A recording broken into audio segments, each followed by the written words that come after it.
Subscribe now and press the bell icon. Never miss an update.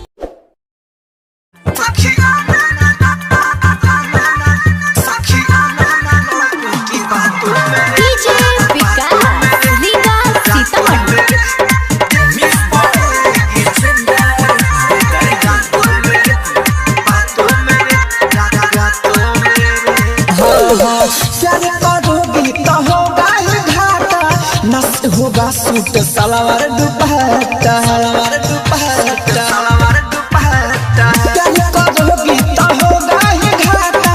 नस होगा suit सलवार दुपट्टा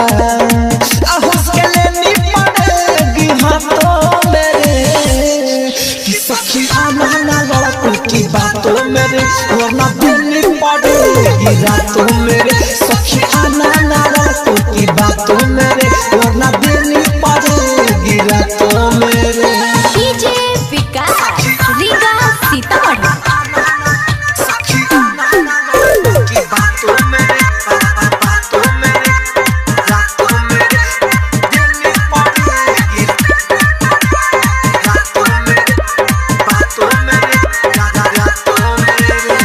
जवन बढ़ेगा और फूलेगा गाल बाद में सखी न पाओगी संभालोगी संभालोगी संभाल जवन बढ़ेगा और फूलेगा गाल बाद में सखी न पाओगी संभाल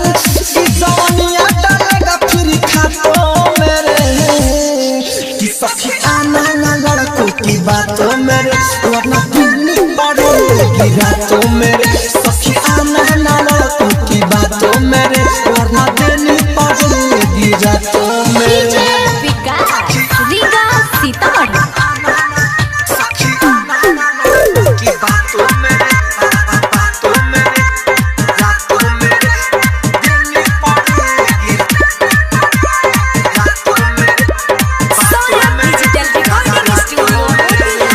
राहुल से सखी तनी रहना तू बच के नहीं तो चढ़िए जाएगा हूँ मच के नहीं तो चढ़िए जाएगा हूँ मच के राहुल से सखी तनी रहना तू बच के नहीं तो चढ़िए जाएगा हूँ मच के हम घूमता है देवेंद्र के साथों मेरे कि सखी आना ना लड़कों की बातों मेरे वरना देनी पड़ेगी रातों मेरे सखी आना ना लड़कों की बातों